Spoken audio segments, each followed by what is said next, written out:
Good morning, dear children. Now we will be moving to our 10th chapter, magnetism. So it's not a new term for you, isn't it? You have already learned about magnets. First, we will check about the discovery of magnets. Do you know who actually discovered the magnet? It was discovered accidentally by a shepherd named Magnus. Okay? A shepherd named Magnus accidentally discovered magnets. So when he was moving with his sheep, it was found that the nails on his shoes as well as the hook on his rod were attracted by certain stones. Okay, and that were the first magnets, and these stones can also be used in order to check the direction. So they have given the name as lodestone. Lodestone means leading stone, which gives the direction. Okay. Then actually these were the ores of iron. Okay. These were the ores of iron. Now, what about these lodestone was actually considered as the natural magnet. Okay. These were the first discovered magnets, and we called it as natural magnets because we got it from the nature. But there are two limitations for these magnets. What were they? First one was they are not of a regular shape. They were of irregular or odd shape. Okay. And the second one was its power was too low. Then what happened? We moved to discover new types of, or not discover, to make new types of magnets, and now we have the artificial magnets.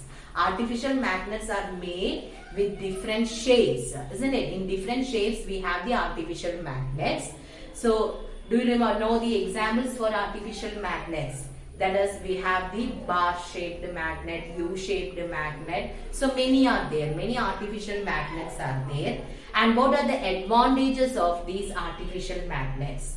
It actually overcome the difficulties which were there with the natural magnets. That is, these magnets, natural magnets, can be made in different shapes as what we need. Now, the second one is we can make magnets with different powers. That is, if you want only less magnetic power, you can make magnets like that. Then you can make magnets with fixed magnetism, then with variable magnetism. Okay, so different types of magnets were made. So, what all things we have discussed till now? Magnets were discovered. Actually, magnets were discovered accidentally. We are having natural magnets as well as artificial magnets. What are natural magnets? Magnets which are obtained from nature can be called as natural magnets. Example, lodestone. Then man-made magnets are called artificial magnets. The problems or the issues with natural magnets are they are of irregular shape and they are not much powerful. But in the case of man-made or artificial magnets, they are made in different shapes, as well as it is having much power when we compare it with natural magnets. Okay. Now, next we will be moving to the properties of magnets. So what are the properties? How many properties are there for a magnet? Actually, there are three main properties for a magnet. Which are they? First one is attractive property, isn't it? So a magnet always attracts another magnet as well as magnetic substances. Second one, directive property. What do you mean by directive property? A freely suspended magnet always points in the geographic north-south direction, isn't it? So in order to find the direction, we can use a magnet. Now, the third one is about the law of poles. Do you know what is law of poles? What is that? When you consider a magnet, it has two poles, isn't it? North pole and South pole. So like poles always repel and unlike poles attracts each other. That means when you are bringing a north pole closer to a north pole, it will repel. If it is a south pole closer to a south pole, then also it will repel. But if a north pole is brought closer to a south pole, it gets attracted. That is law of poles. Now, fourth one, no monopole exists. That is, magnet always exists as dipole. Okay? No monopole. What do you mean by mono? Mono means one. Di means two. So when you take a magnet, it always exists as dipole. That is, even in a molecular stage, there will be a north pole and a south pole for a magnet. Okay? So these are the four main characteristics or properties of a magnet. Which are they? Attractive, directive, then law of poles, then dipole, existence of dipole. Magnet cannot exist with a single pole. Even in its molecular state, there will be a north pole and a south pole. Okay, so these are the introduction part. What all things you have to know in the beginning. Okay, now we will be moving to our portions. Clear? First one is about magnetic induction. Okay, so have you heard about magnetic induction? Inducing. Induction means inducing. Okay, so the property of inducing. You're inducing the properties of a magnet on a magnetic substance can be called as magnetic induction. Okay, so what is magnetic induction? It is a process of inducing the properties of a magnet on a magnetic substance.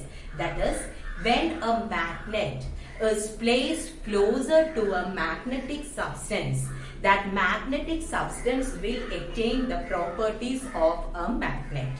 This is known as what? Magnetic induction. For example, now I am considering a bar magnet with its poles north and south. Now let me keep a soft iron bar or a steel bar. Okay, so this is our actual magnet. This is a soft iron bar. Okay, it's a soft iron bar. That means it is a magnetic substance. What are magnetic substances?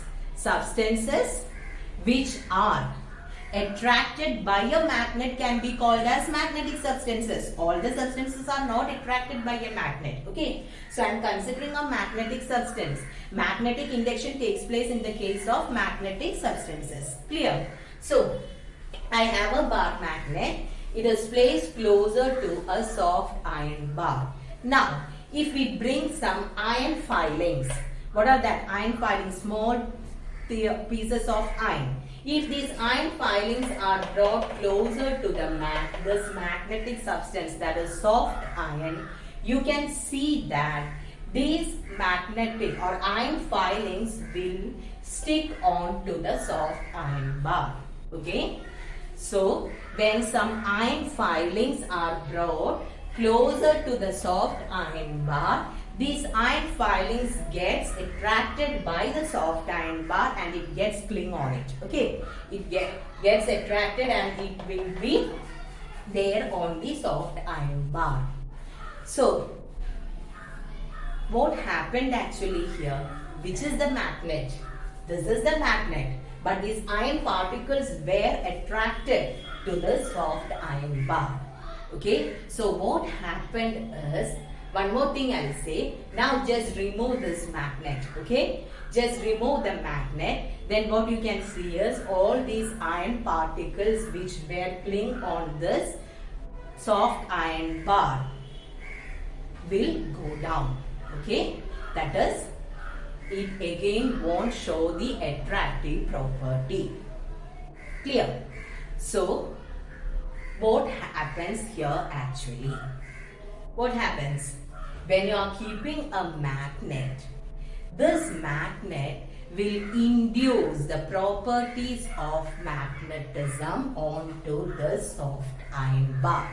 And the soft iron bar will act as a magnet. Okay? and this will act as a magnet only when in the presence of the other magnet. If you are removing the magnet, then it won't show the magnetic property. This phenomenon is known as magnetic induction. Okay, so hope it is clear for you. That is the phenomenon or the process of inducing the magnetic properties on a magnetic substance can be called as magnetic induction. So at first, when you simply keep a soft iron bar, and if few iron filings are brought closer to it, it won't get attracted. Now if you keep a magnet closer to the soft iron bar, and again if you bring the iron filings will cling on the soft iron bar. So what is the reason? The magnet made or induced the properties of magnetism on the soft iron bar. So is it clear what is magnetic induction? That is the process of inducing the process of inducing magnetism on a magnetic substance. Okay. Now the next thing is magnetic induction always precedes attraction. That means due to magnetic induction, an attraction will be there. The reason is here, this is an actual magnet with its north pole and south pole. So when a magnetic substance is brought closer to it, what happens? Magnetic induction takes place. That is, the soft iron bar also gets converted to a magnet. If it is a magnet, means here we need the north pole and south pole. Okay, so here we have the south pole. After induction, this becomes a magnet with its north pole on this side and south pole on the opposite side. So due to magnetic induction, the iron bar gets converted to a magnet with the opposite polarity near the magnet, and this south pole, that is the same polarity, will come on the other side. Okay, when a south pole and a north pole comes closer, what happens? It gets attracted. That is why we are telling that magnetic induction always precedes attraction. After magnetic induction, there will be an attraction, because due to magnetic induction, an opposite polarity is induced on the soft iron bar or the magnetic substance. Okay. Now, one more point is there. This attraction is actually a temporary one. Okay. That is, here the attraction, when you are considering the attraction between this magnet as well as the magnetic substance, or when you are considering the magnetic substances which are attached to this which are attracted by this magnetic material, that is temporary. Okay, so when you remove the magnet, all these iron filings will go down. That means magnetic induction, due to magnetic induction, an attraction is there, but it will be temporary. Attractive property or magnetic properties will be shown only if the magnet is present closer to the magnetic substance. Okay, so three things I have discussed. Magnetic induction, that is inducing the property of magnetism. Then induction always precedes attraction. Okay, induction always precedes attraction. And the next one is induced magnetism is temporary. So this magnetic property attained by the magnetic substance is a temporary one. It won't last for a long time. It will be there until the magnet is present. Okay, so is it clear till this about induction and the other two factors? So one more example is shown in your textbook. That is, we have a magnet, north pole, south pole. Now when you take a pin, it is made up of iron or it is a magnetic substance, so that pin gets attracted on it. Now if you bring another pin closer to it, that pin will be attracted on the first pin, and you can see that a chain of pins will be there like this. Okay, I have a magnet. When I bring a pin closer to it, it gets attracted since it is a magnetic material. Then if you take another pin, that also gets attracted and we'll be getting a chain of pins here. Okay, now these pins will stay as such only if this magnet is present. Do you know why these pins are coming like this? This magnet induces the property of magnetism on the first pin. So the first pin gets converted into a magnet. That is why the second pin was attracted to the first one.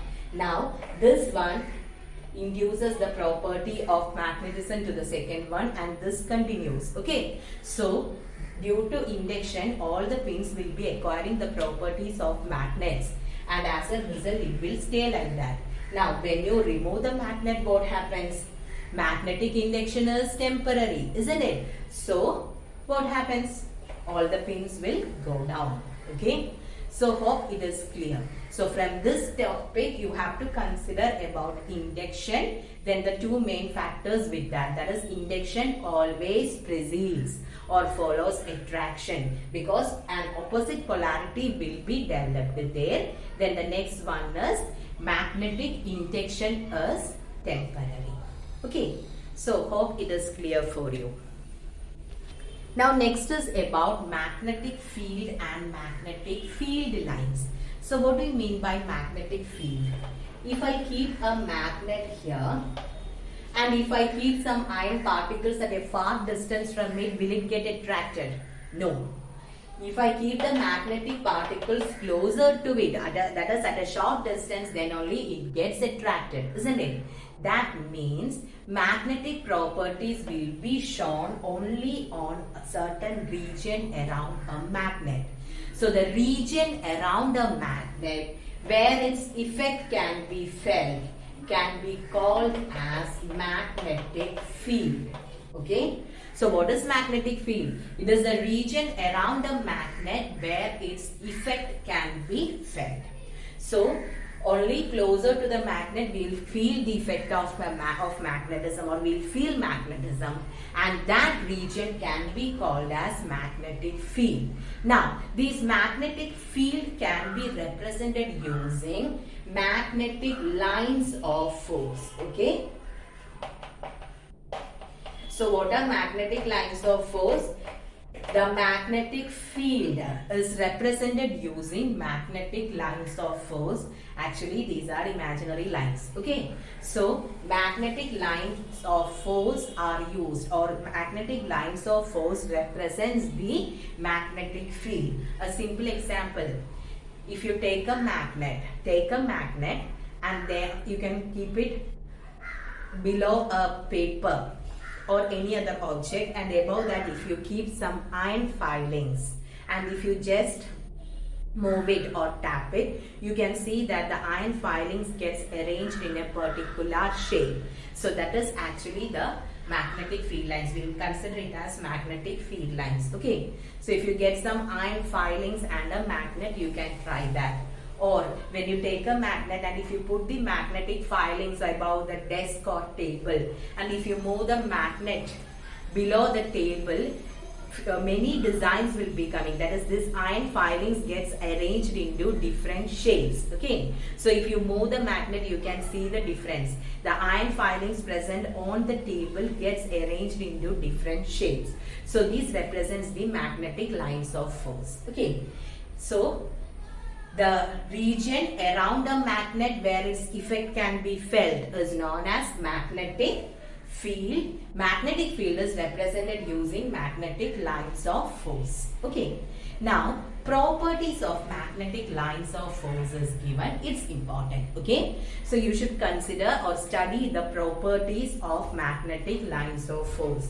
First one is, these are actually closed continuous curves. Okay, so when we draw, we'll be drawing the lines of force like this for a bar magnet. Okay, so actually these magnetic lines of force are closed continuous curves. Okay, so it is closed. Here I started from North Pole and stopped at South Pole, it doesn't mean that it stops at South Pole.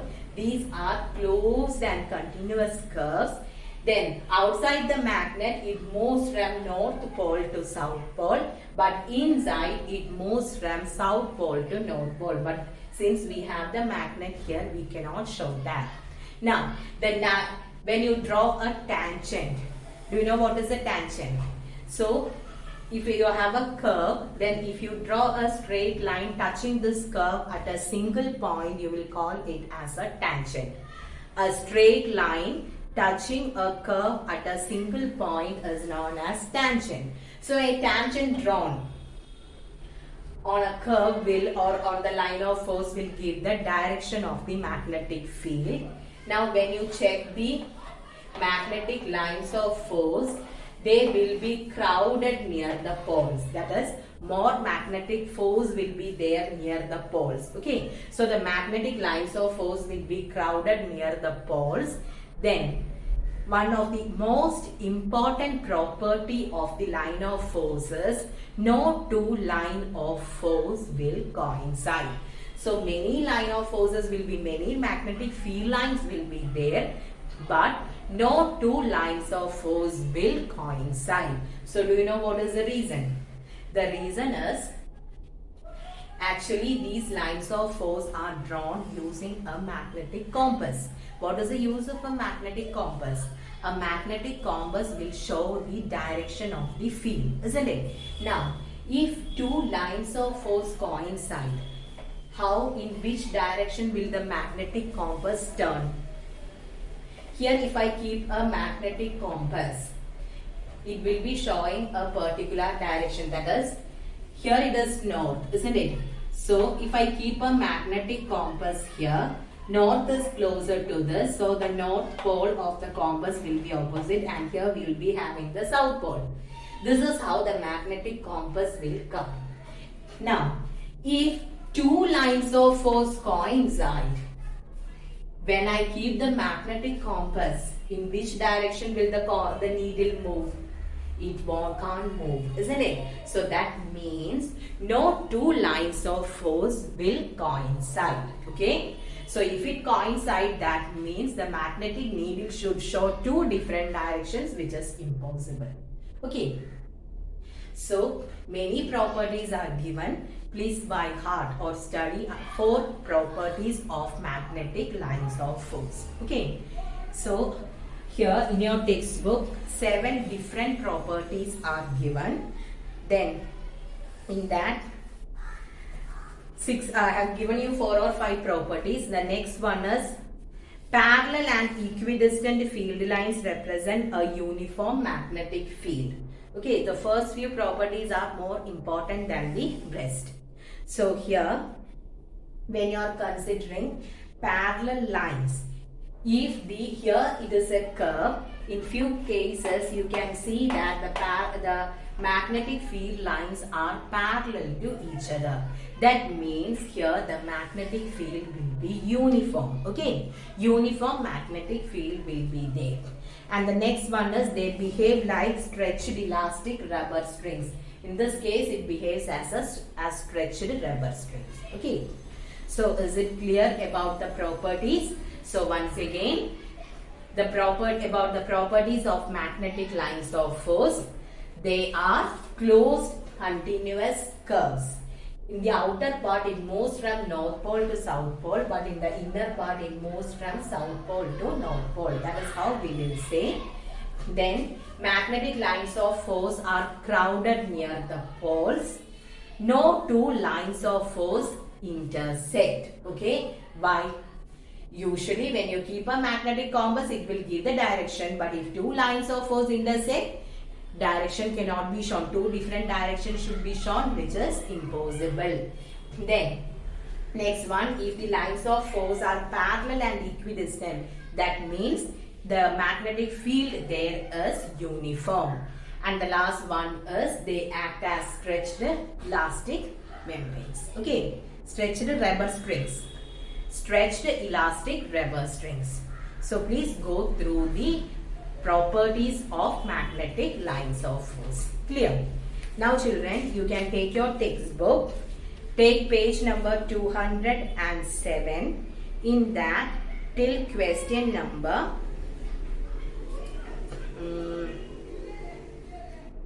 16. State 4 properties of magnetic field lines. So I don't want lecture note from this section. I need the question answers. So if that answer is given in the textbook, no need. Else you have to write the answers. Okay. So write the answers. And many experiments are given. So just make it into cut short and make it into small sentences and write that. Okay. So thank you, children.